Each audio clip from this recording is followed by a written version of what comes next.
There we go. Nailed that landing. We all get upset one way or the other. We all get emotional. I'm very much so not prone to emotions, actually. Way more so than other people. Almost robotic. I did almost get upset today. Well, actually, I did. Mountain House meals were on sale at Cabela's, 20% off, and I bought all these boxes of Mountain House meals, which had 6 in them. And they wanted to like open up each box and scan each one. It's like, why would you do that? They're all exactly the same per each box. And I even called the manager over and it's like, yeah, we need to open up each box and scan each one, which is the dumbest thing imaginable. I mean, just pure insanity. I was like, that's ridiculous. It's absurd. It's illogical. It's stupid. There's no common sense in it. And yet, stupidity prevailed, so they had to scan each and every one. So we all, of course, suffer. We get angry at the ignorance and the stupidity of the world, just as I did today. Of course, I didn't yell or, lose my temper, but and I'm going to quote the Bible on this one, because there is metaphysics in the Bible. By the way, all the stuff that Christians find absolutely amazing from Christian mystics came from Neoplatonism, like the Cloud of Unknowing, Pseudo-Dionysius, Jakob Böhme, all these others. Jakob Böhme is not that early, however. But I'm going to quote the Bible. And there's an old saying, and nobody really thinks about it, that there's no rest for the wicked. And I'm going to quote the book of Isaiah 48:2. And the Lord God said, peace is not to wicked men. What it actually should say, if it were a real good translation, which that is not, is that there's no peace to be found amongst wicked men. There you go, there's an accurate translation. This is also found in Isaiah 57:20, the KJV, which says, but the wicked are like a troubled sea, disturbed waters, right? Where it cannot rest, whose waters cast up mire and dirt. And I used to do a lot of cave diving, by the way. Cave diving is insanely dangerous. I still have my cave diving certification. And we're talking about underwater caves, and the bottom half of the cave is just covered in silt. It's like very, very, very fine, and you could just, and the flow of the water coming out of the caves like this, if you like stick your hand in that or just flip it, it stirs it all up and you get a complete blackout. And then you have to feel your way out of the cave using a guideline, which is laid in most caves. Very, very bad. This is the reason why you have to walk on the ceiling, basically, when you're doing cave diving. But all of this is just fundamental metaphysics, but nobody ever thinks about it. There's no rest for the wicked. What does that really mean? What's the metaphysics behind it? There is actual palpable, demonstrable, and I don't mean empirically demonstrable.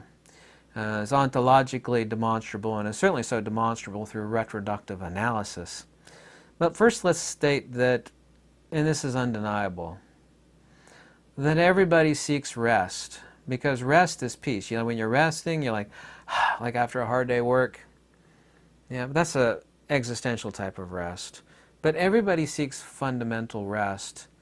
You could be perfectly rested physically, but you could be stressed about bills and your wife or your job or your, we're not at rest. But everybody seeks rest.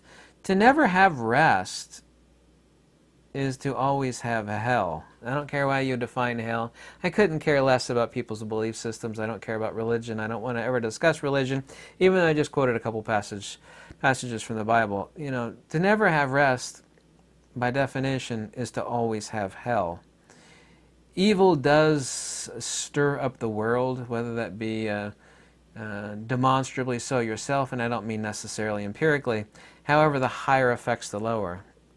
All conflicts in this world, by the way, are spiritual. Even the most mundane things you think are the complete opposite of spiritual. Everything in this world is a spiritual fight. I don't want to say war, but it is a spiritual struggle. I don't want to quote another word for struggle, but I think we all know what that word is. But evil does stir up the world. Emotions do create their own field and imprint not only on the soul, but also too on surroundings. This is demonstrable. A lot of people think, and And I love debating people about, because I hate the word ghost. The ghost is a meaningless term, and of course it harkens to all sorts of nonsense like ghost stories, Ghostbusters. And it's really, and I know the ontology, excuse me, the etymology, not ontology, the etymology of the word ghost, but I never use it. And we're just referring to disembodied beings. But it's like winding up a watch. There is a power, like we want to have a watch that is wound, right? You know, we sit there, we wind the watch, because winding the watch is useful. It lets us tell time.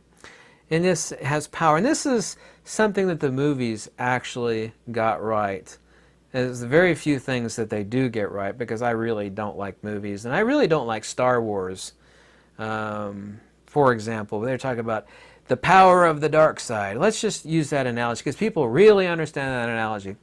These people do have power, just as like winding up. Because if an unwound watch is pretty useless, it doesn't keep time, right? You don't have to.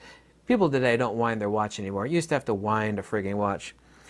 But there is a power, you know, to being emotional. But that power is also to be living in hell.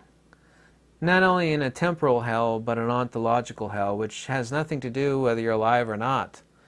Here's the really important thing that should scare the hell out of everybody, is that hell can be, and we've all felt it in life, can not only be here and now with this flesh and blood critter, but it is completely stuck to you like glue, so to say. It's actually not stuck to you, it's actually part of who you are.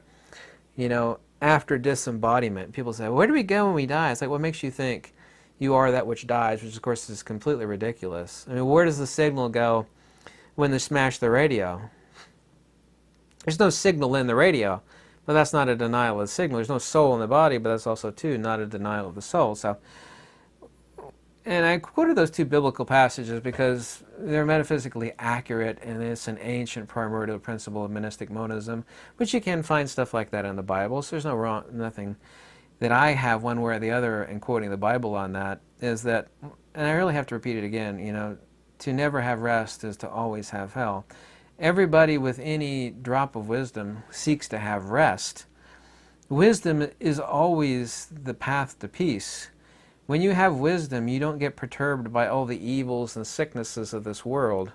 And listen, I got angry today of that stupidity when I was buying those Mountain House meals. And, you know, I'm not making any declarations about myself, okay? I don't care what anybody thinks about me one way or the other. It's not important. Wisdom is its own reward. But people should seek wisdom, because wisdom is peace. A lot of people try to calm themselves. They like play harp music or whatever. And I listen to harp music, by the way. People play peaceful music and they'll sit there and they'll breathe and whatever. And it does calm them down.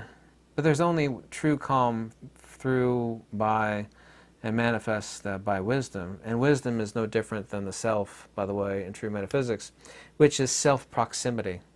It is the reverse of dilution, because nobody ever purifies. This is actually wrapped with, of course, it's gold leaf, wrapped with genuine gold. No one ever purifies gold. Gold has never, ever, ever been purified. What? Gold is extracted and it is brought out of dilution. You're concentrating it. So wisdom is self-proximity.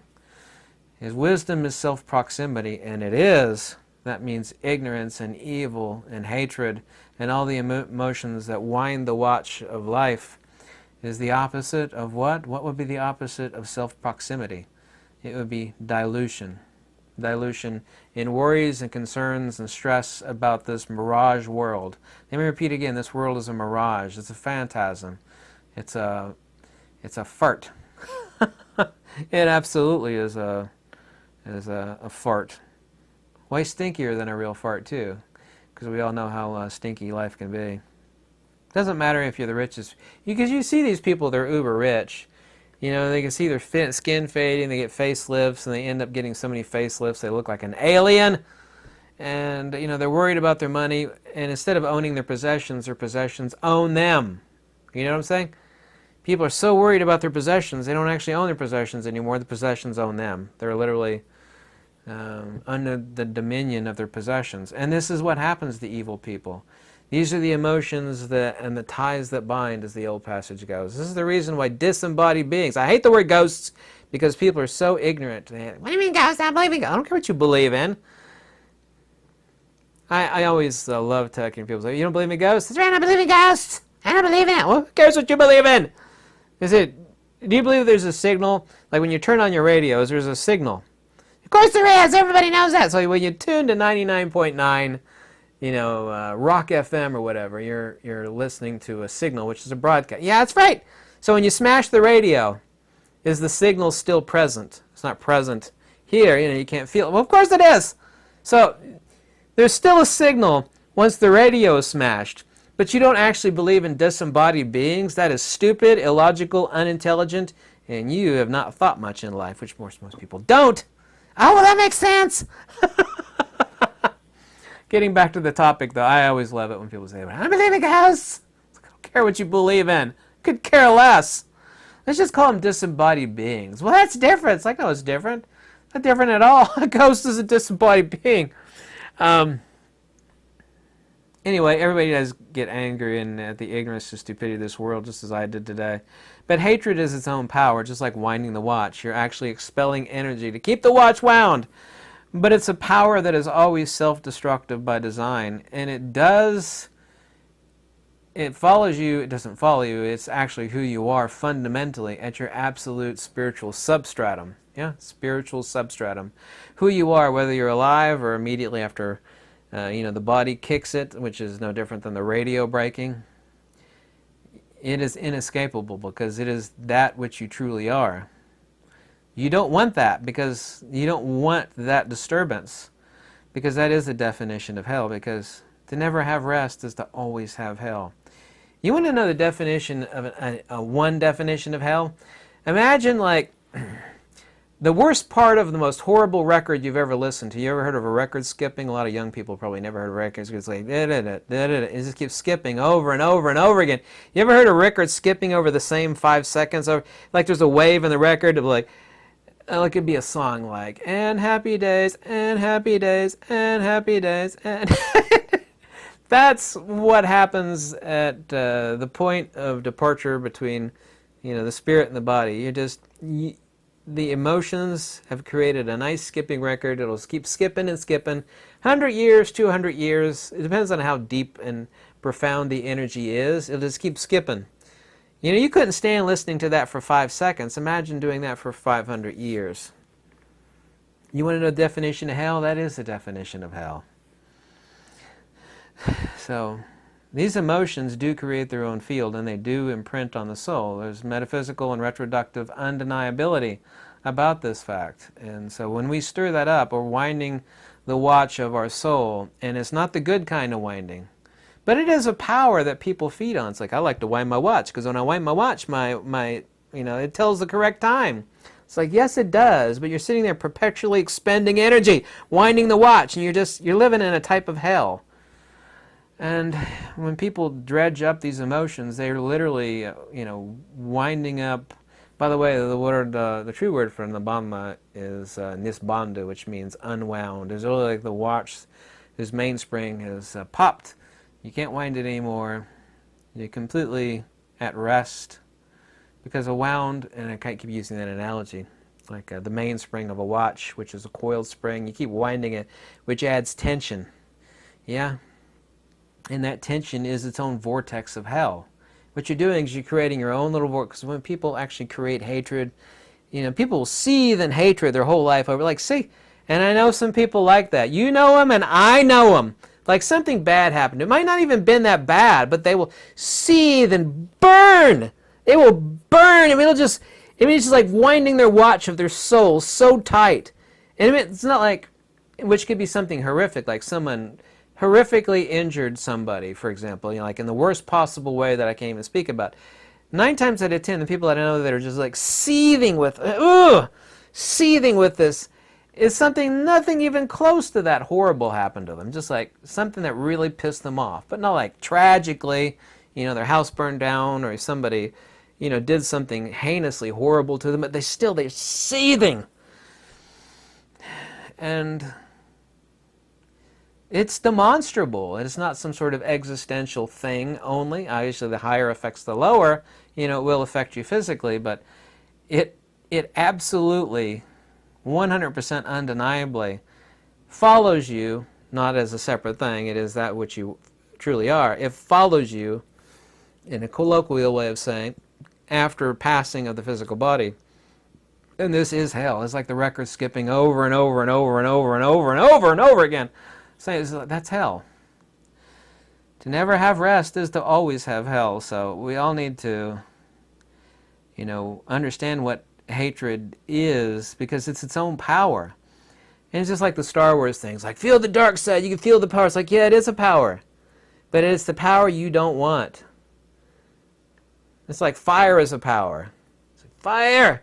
You could cook your food, it could do all sorts of stuff, you could, burn things you don't like, but it will consume you. So that's one thing Star Wars, Star Wars got right. It's power, feel the dark side. It is a power, but it ain't the power you want. So desire, hatred, and on and on and on, these are all tangential spiritual accelerators. They're actually metaphysical, ontological accelerators. But it's no different than taking the mainspring of your soul and winding it. You are creating a tension and a torsion and a vortex of your own self that will completely transcend this body after its passing. So you don't want to hold on to that. By hold on to it, I mean generate it. I mean you completely let it wash over you. It's like, that's because this world is a mirage. Nobody's getting out of this life alive. Nobody. Not me, not you, nobody. You need to protect yourself and protect your loved ones. To hell with everything else. There's always going to be taxes and bills and stress and fools and demons out there. You remove yourself from evil and fools as much as you possibly can. But you're not going to get it out of this life alive. Nobody is. But you can't let these things wind the watch of your soul, wind the mainspring of your soul. Some people blame it on everybody else. Like, no, you blame everybody. I know something horrible happened to you, but you're the one sitting there winding the mainspring of your soul over it. You don't have to. You have complete control over it. When you have no control, then you're lying to yourself, and you're also a fool, because you're just saying that you have no control over anything, and when you suffer, it's everybody else's fault. And we all know people like that. Most people are like, it's not my fault. He did that to me, and she did. It's like, you have control over yourself. So obviously these people are evil. Remove yourself from them. Don't ever associate with them again. They're obviously evil. Lesson learned. But you need to take control of your own life, or as the ancients had said, take control of the reins of your life. And, talk is cheap. Obviously I did a lot of talk. I admitted to being, upset earlier today. Not truly upset, but I mean it was some real rank stupidity. I was like, well, this is ridiculous. Well, that's just part of life. It's just full of pit holes and demons and fools, and people just haven't got a mind at all. They're walking through life like zombies. The ancient Pali word for these zombies is patujana, which is a miraculous word. This ancient dead language, Pali word patujana, is almost descriptive in English because it sounds like you're spitting. Patujana. So there is a word for this. Anyway, I hope you liked this video and it was slightly informative. Have a lovely week. Happy Labor Day.